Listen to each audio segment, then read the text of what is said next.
One of the more philosophical questions that keep me up at night is, are the infested eating my weapons and then pooping them out? What do you guys think? Is that a thing? Because that would explain why we get these infested weapons. I mean, come on, they're inanimate objects. They're not living, breathing organisms to get infested. So somebody is eating my weapons and then pooping them out in this infested fashion. Or something like that. Regardless, today, my friends, we're going to be diving deeper into the Mutalist Cernos, the Mastery Rank 7 primary weapon.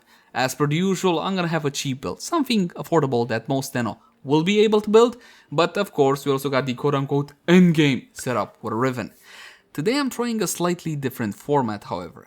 I'm going to take you through a little bit of the testing process in the hope that you understand the rationale behind the builds and therefore clear up some questions before they even happen.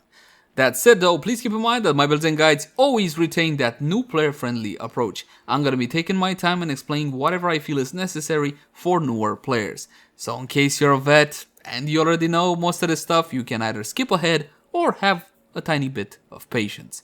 And with that out of the way, let's jump into the Mutalist Cernos. Let's begin by checking out how the weapon handles without any mods equipped. And for that, just a couple of free shots. The Mutalist Cernos is a traditional style bow which can be fired in two different ways. You can quick shot, but you're not going to be getting the full amount of damage, or you can fully draw the arrow back like so. You also get an audio cue. Listen. That metally sounding effect like clink. That's when you know that the arrow has been fully drawn back and you're going to be getting the full amount of damage. If you ever want to cancel the shot, all you got to do is press reload and you cancel the shot. The Mutalist Cernos is a bit of a weird Cernos. It's not actually part of the Cernos family. It is a Cernos, but it's an infested Cernos, so therefore it has its own unique Riven and disposition. So bear that one in mind. Every time you fire an arrow with this one, it's being followed up by this weird comet looking thing. You see that?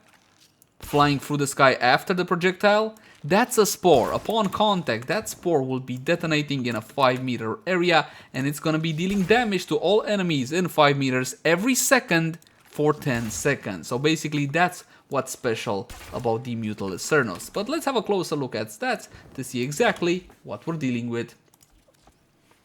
Mod capacity 60 out of 60, and if your comes with only 30 out of 30, jump into actions, plug in the Auto King Catalyst and double that mod capacity. Is it worth on the Mutalist Cernos? And of course this is a bit subjective. I'm gonna go with a yes if, and that's a very big if. If you enjoy something a bit out of the ordinary scope of traditional style bows, if you want something a bit more quirky, a bit more gimmicky, then definitely go for the Mutalist Cernos. But if you're the kind of player that's just cares about efficiency and power, build a melee, basically any melee, and you're gonna be done with the game. My weapon has been 4 mod a total of 6 times, but for the weapon build I'm recommending you guys 3 4 mod, maybe 4 will be more than enough. 4 if you have a Riven. Simply slap on 4 V symbols or 3 V symbols and the symbol of your Riven mod. Should you unlock the Weapon Excellence mod slot or not? And I'm definitely gonna go with a yes, because you can plug into this one terminal velocity with 60% projectile speed. This being a traditional style bow, you got projectile flight speed and projectile drop off as well. Essentially, leading your targets is a thing with such a weapon, so therefore go with terminal velocity. Unless, of course, all you care about is the cloud damage, in which case you don't really need this one at all. So bear that one in mind. Speaking about projectile flight speed, accuracy is very important on weapons such as this one. 16.7 is standard. I normally don't recommend heavy caliber. If you lose the accuracy of such a weapon, there's really not a whole lot left remaining. But again, we do have the cloud damage on these. It has 5 meters worth of range. That's without Firestorm. You can slap on Firestorm if you want to, but trust me, there's really no room for Prime Firestorm on this one. Allow me to show you the difference in accuracy. We're gonna go multi-shot and Vigilante armaments and with heavy caliber. Later we'll talk about split flights as well. If you just care about the cloud damage, then you're not gonna have an issue going with something like heavy caliber. Look at that. Not a problem, right? I just care about cloud damage, but unfortunately those clouds simply don't deal a whole lot of damage, as I will demonstrate just a tad later. What about split flights, however? Split flights, believe it or not, on this weapon is absolutely insane. Keep in mind that you cannot use split chamber and split flights on the same weapon. It does not allow you to. Now this one gives you on hit 100% multi-shot, but minus 180% accuracy for 2 seconds, stacks up 4 times. Non-AoE bows, which is why it doesn't let us use this one with explosive bows such as the Brahma or the Lens. But we can use it on this one. And this one is kind of an AoE bow as well. Have a look. Take a look at all that AoE. Take a look at that accuracy. The arrows are essentially everywhere. But more importantly, take a look at my buff bar. X4 up all the time from split arrows because every single little damage instance counts towards split flights in this case. So basically I got the 4x up all the time. But take a look at the accuracy. It's a shotgun, my friends. It's a shotgun. And you know what? Nobody's stopping you from using it as a shotgun. I wouldn't use it just to aim for the feet. It's not very smart simply because it doesn't deal enough damage. The clouds don't deal enough damage by themselves, so bear that one in mind.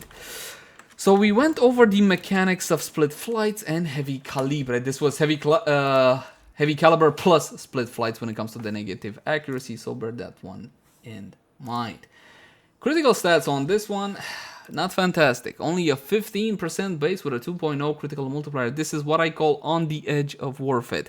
Still worth it depending on the build that you're going to be going for. By the way, the charge rate is 0.5. Not fantastic, not the slowest out of bows. It's somewhere in the middle. It's decent, you can live with it as it is. There should be some talk about critical delay now. Now normally when you're modding for crit chance, you go point strike, right?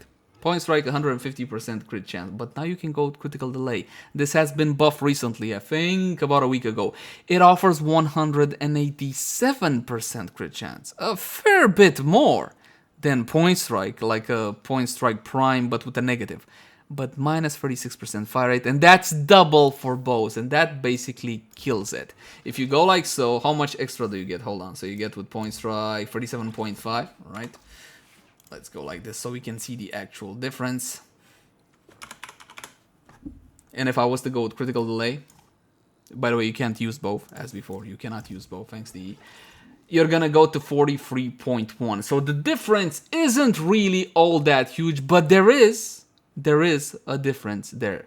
You're going to a charge rate of 1.79 though from 0.5. Take a look at what happens with critical delay on. Yeah, no.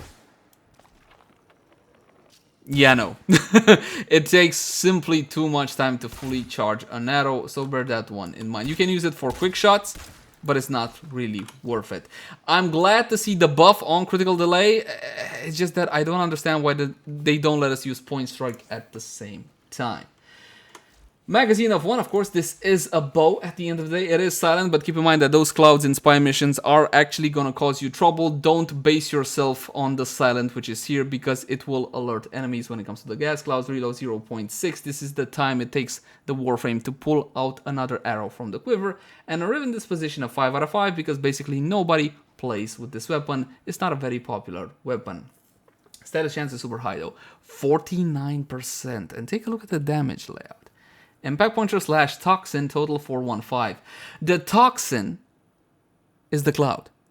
Everything else, the impact, puncture, and the slash is the arrow physically making contact with a target. So you understand now why that cloud simply doesn't deal that much damage. It's just a little 5 here, this small little 5.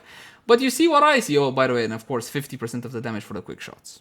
Okay, so if you want to spam quick shot, you can go for something like that with critical delay even, yeah, because you won't care there anymore because you're spamming quick shot. I tried a build like that, wasn't exactly fantastic.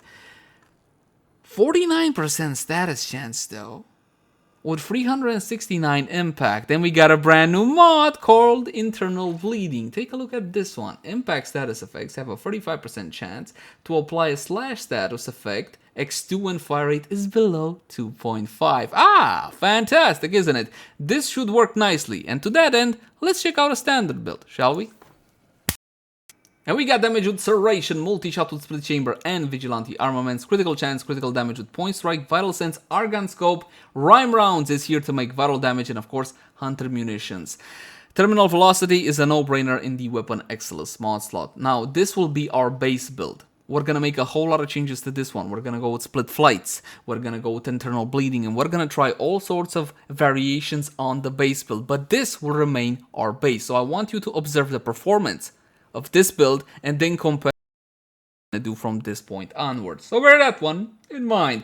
This is essentially a pretty meta setup right now, if you can even call a meta in Warframe. Anyway, no build on Ivara, so it doesn't affect the test results whatsoever. We're going to be spawning in the Corrupted Heavy Gunners level 120. No fancy mods. All these mods are either easy to farm or super inexpensive, straight for headshots. Now the first shot shouldn't really count because again the first shot is without argon scope, but now we got argon scope on. So what I'm gonna be doing is going for a single arrow in each of these here targets, so you can see the amount of damage this bow is capable of, and of course we're gonna go for a fully charged shot as per usual. Now let's have a look, my friends. Take a look. The damage it deals isn't really all that impressive, is it? In order for this thing to actually deal a good amount of damage, it needs to slash its targets. It's got plenty of procs, by all intents and purposes. Take a look at procs. Look at the procs go up right now. Beautiful. Look on this target here. You got 12 toxins, you got 10 vitals, you got 2 slashes. The problem is, those tiny slashes on that target are from the cloud. Just like the slashes on this target, the free slashes you see there are from the cloud. If the cloud applies slashes, because the cloud can crit, and we do have Hunter Munitions on, those slashes are feeble. They don't really do much of anything. You got a lot of toxin procs on there. A lot of vital procs, but the toxin procs by themselves don't do much. Thank you very much, Mainline 2020 changes. And you might say, dude, this is a perfect time to build corrosive or to build gas. Nope. Gas was nerfed into the ground. It's not useful for mostly anything nowadays, and corrosive is capped out at 10 stacks, which again will basically do not much of anything without some additional damage. So therefore, the once powerful Mutalist Cernos can only really get its damage on if it makes contact with a target directly. You can no longer play into clouds, and that's it. Don't believe me? We'll try some variations. So this is the standard build for something like this. This is the kind of performance you can expect, and it is pretty lousy. What can we do to improve the performance? Perhaps you believe that the problem remains you gotta go for corrosive. Very well, we'll try a corrosive setup next. Keep in mind that by default you do have toxin damage on the weapon. If I, for example, switch out rhyme rounds for the electricity mod, it's called High Voltage, farmed from the mission Elgar on the planet Eris, or you can buy it from Baroketeer the Void Trader when he brings it. I do make on the weapon corrosive and electricity. Why is that? Why do you have an instance with electricity and one with corrosive? The corrosive is the cloud, but the arrows only have electricity. If I want corrosive both on the cloud and on the weapon, then I gotta switch out one of the mods and put in a 60-60 or a 90 toxin mod. So bear that one in mind. We're gonna go like so. We're gonna make a couple of changes afterwards, of course, as per the usual. Oh, and by the way, the cloud cannot proc IPS, right? So if you're thinking about hemorrhage or whatever the impact mod is called, the cloud cannot proc IPS. So there's that. The performance with corrosive on the cloud, even going for headshots on these targets, I'm sorry, my friends. It's simply not all that good. The Mutalist Cernos is a victim of the careless Mainline 2020 changes that came in February or March of 2020. They killed off gas almost completely. They nuked corrosive, and essentially everything needs to be vital slash, unless it's a melee. In which case we don't care anymore, we just press E and we win. Thank you so much, condition overload. That said though, is there something, would it change the fact if I go for another corrosive mod, right? Let's say, what if I make corrosive on the main arrow as well? Well, yes, you can do something like that if you so desire. You can drop either Argon Scope or Vigilante Armaments. With a build such as this, if you're going for corrosive, Hunter Munitions is kind of pointless because without vital to actually pump up the value of the slashes, you don't really need it anymore. The slashes will be feeble, not only from the cloud, but also from the arrow making contact. Now, I'm fully aware this guide is a little bit more thick than most other guides. Hopefully you guys are still with me. There's a lot of things to explain when it comes to the Mutalist Cernos and the current meta, so I will use this opportunity. Please bear with me. Alright, if I go for a headshot, now because I am building 60-60 corrosive mods, I'm gonna have a larger impact on the arrow hitting my targets. But the clouds are equally as impotent as before. And I'm putting a lot of clouds in it. There's a lot of procs, my friends. Take a look at this, like 69, 74 toxin procs with the 10, maximum 10 corrosive procs. Now, of course, it would be good just to come in with a melee and just destroy everything. Why even play ranged weapons, right? Look at that. That was just hilarious now, wasn't it? So that doesn't work either. What else can I do if that doesn't work either? Well, let's think about this one together. Corrosive clearly didn't work. We gotta go back to Vital Slash. We tried Vital Slash, right? We tried it with Hunter Munitions. It didn't really work all that well. What if we go for internal bleeding instead? Would that work? And, well, I guess it's best to show you. If I go for internal bleeding, right, I'm still gonna need my vital procs. I'm gonna use a single mod to make vitals. I can stack vital to 10, no problem whatsoever. And I'm gonna go with rhyme rounds. But in this case, I'm not gonna go with the fully maxed out 60-60 version. I'm gonna go with a non-modded one. So my vital damage, my cold damage that I'm gonna get on the arrow is lower, a lot lower than my impact. Therefore, I have a higher chance of proccing impact, even if my status chance is overall lower. This is an old trick we can use on ranked up 60-60 mods. As for the last slot, the point of the build right now is to apply slash through internal bleeding. I do that if I proc impact, I need more status chance, so let's see what I can do. I can go with rifle aptitude with 90% status chance. But a better idea, hammer shot. Yeah, I know, it used to be a meme mod, but it did get buff. You got 80% status chance, only 10% lower than rifle aptitude, but you also get 60% critical damage. Granted, my critical chance is only 37.5, but mathematically speaking, it's a lot better to go with hammer shot than rifle aptitude in a build such as this. Now you can switch up to Vigilante armaments as well, but my friends, multi-shot is like the best that you can get in whatever build you go for, except on the Secura Penta. So bear that one in mind. So we're gonna go like so, and let's see what kind of results we can get this time. Remember what I said about the cloud though? It can't proc IPS. But if it can't proc IPS, that means I'm not getting impact, that means I'm not getting slash. So the clouds, equally as impotent as before. But look, take a look at all those proc applications. Easy 10 vitals and 30 something toxins. If I go for a headshot, then I finally get the chance to apply some slash to the target. It's not a guaranteed chance, you do get that 30%, 35% times 2, and this is a way to build the weapon. If you want to try something a bit more newer, a bit less meta-y than Hunter Munitions, even though this is basically doing the same thing, it's applying slashes for some kind of gimmick, you can go for a build such as this. It's kind of as good as the normal Hunter Munitions vital setup for this weapon, if you go, again, straight for headshots. What we can try and do is use split flights instead of split chamber. Now we're gonna be losing the accuracy of the weapon, which means we gotta go in close and personal, which kinda begs the question, why even use a bow at all? But this will be a way to actually get some good power out of the weapon. So split flights instead of split chamber. Just going a little bit closer. From my own testing, both in Simulacrum and in actual gameplay, from 7 to 8 meters, it's good enough. Take a look at this. So first off, I'm gonna be just putting a whole lot of clouds down. Take a look at my buff bar. I got the 4x up, and if I go close enough just to make sure that not most of the arrows are gonna fly off the target, take a look at that. Boom, baby, boom. A whole lot of slashes because I got a lot more multi-shot thanks to split flights. Yes, it does work. It's not ideal, it's not perfect, but it definitely can pack a serious punch under these circumstances. And now we go back to the original question. Well, fine, if it works like this, does it not work better with Hunter Munitions? Hey, good question, I'm glad you thought of it. Let's do a direct comparison, shall we? Yes, we shall. Level 100, what we're gonna be doing is going straight for a headshot. A single one per corrupted heavy gunner, and we're just gonna add one extra one for the Argon scope version, because you do need that crit. So we're gonna go, 1, 2, 3. Yes, I'm aware that the other targets get by the AoE thing. You, and 1 for you, and 1 for you. And I can't see anything. I think that was a headshot, I don't know, maybe.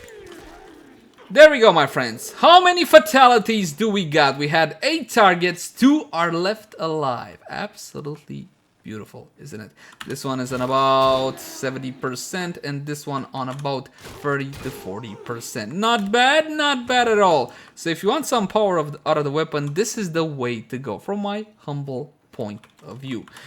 Now you can further amplify the build, but before we try to make it even better than this, let's compare it to Hunter Munitions. Yes, fantastic comparison, absolutely. This is dragging out forever. I know, I'm fully aware. I'm sorry about that one. Now, when we're going with Hunter Munitions, we don't care about proccing impact anymore, right? So we can use the normal Rhine rounds, the 60-60 version. Trust me, it's not gonna make, like, the fully maxed out 60-60 version is not gonna make a huge difference. And to give it the best chance we can at winning, Argon Scope. The scope of the Argon, you guys know him. And we're gonna do one extra shot so we can get our Argon Scope up. Yes, level 120, corrupted heavy goons as per the usual, my friends. So 1 for the head. That one doesn't count because you need you need Argon Scope up, right? So 1, 2, 3, move. 4, I think that was a headshot, I don't know, 5, I can't see anything, 6, 7, 8.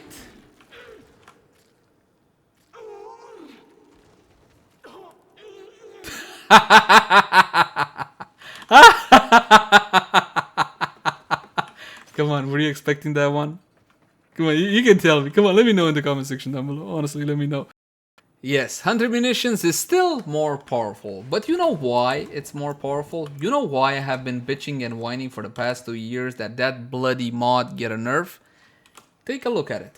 Hunter Munitions, not only does it give slash, never mind about that, it gives slash the most powerful IPS, slash procs fantastic, yes, but it offers them through critical chance. Something that is innately beneficial for the Cernos, something that you build your weapon for, you get a plus for it, and on top of it, outside of the IPS priority, you get slash on top of it. It's completely outside of the weapon status chance and the elements that it has. Internal bleeding, by comparison, needs to go through the weapon status chance and the weapon's IPS priority. It's no competition, except on weapons that have default guaranteed impact procs on top of whatever else they have going on. So my friends, bear that one in mind. Hunter Munitions, still better. Internal bleeding is not really all that fantastic, just on a couple of primary weapons. The secondary counterpart of internal bleeding, I think it's called hemorrhage, that is a lot more relevant when it comes to ranged weapons, because secondary weapons do not have a secondary version of Hunter Munitions, thankfully. So my friends, bear that one in mind. This is the standard build that I recommend to you. Of course, Vigilante armaments is optional. You can plug this one out for whatever else makes you feel more comfortable. Now let's talk about Riven mods. This one is a loaner from a friend, and it's a Mutalist Cernos Crita Visitis with critical damage, critical chance, and minus ammo maximum. And of course, as before, we're gonna go with split flight instead of split chamber for more awesome hitting power. One more time, the Corrupted Heavy Goons level 120. Keep in mind that this weapon has a sky-high Riven disposition, so it will make one huge impact on the performance of the Mutalist Cernos. Take a look. Whoa, Jesus. You almost don't need procs. The impact damage can be that high. Take a look. That is just insane, man. We're gonna one-shot easily even higher levels than this. Beautiful. Absolutely. Look at that. 20 slash. That's from the cloud, by the way. The extra multi-shot and all whatnot. You fire so many arrows. Pity that the clouds are a little bit, well, not that powerful. Let's just put it like that. Time for Warframe buffs. And for that, we're going to be using the ever so lovely Lord Harrow. This time, we're going to go with Harrow. Even though that from a mathematical perspective, it still would be better to go with Lady Mirage. But I know you guys want to see this thing crit, so we're gonna make it crit. By the way, on this review, I used the skin for the bow. This is how it normally looks, the actual bow itself, right? It's just kind of ugly, so you can go for this Costa bow skin if you so desire. When it comes to Warframe buffs, of course, Corrosive Projection is the way to go against heavily armored targets, but if your build calls for whatever else, Growing Power, Energy Siphon, Steel Charge, go for the aura that makes you feel more comfortable. Corrosive Projection is meta against heavily armored targets, but I don't want you guys to feel forced into it. There are plenty of other awesome auras in Warframe. If you want to amplify the effect of your aura, there's a mod called Coaction Drift. it gives you 15% aura strength and 15% aura effectiveness. Now, the text might be a little bit confusing. You might want to ask the simple question, okay, what's the actual benefit that I'm getting? There's a table over on the wiki that explains exactly what each aura gets from coaction drift, so you might want to check that one out. When it comes to arcanes, you can go with Arcane Rage on R5. On headshot, a 15% chance for a massive 108% damage to primary weapons for 24 seconds. Farmable from the third Eidolon down on Cetus or from Orphix, whatever, I forgot, Orphix Venom or something like that. Arcane Avenger, is it worth it with Harrow? Well, you can go for this one. More crit is always nice, but you can go for a bit of fire rate as well. Arcane Acceleration on critical hit, which we will get plenty of thanks to Harrow. 30% chance for fire rate to primary weapons. I'm gonna go with this combination, Rage and Acceleration. Plenty of crit from Harrow. This being a primary weapon, there's one more trick that we can employ. Get yourself a Sentinel. Any Sentinel will do, my friend, but on that Sentinel's weapon, make sure you have the Vigilante mods, which are not here. Wait.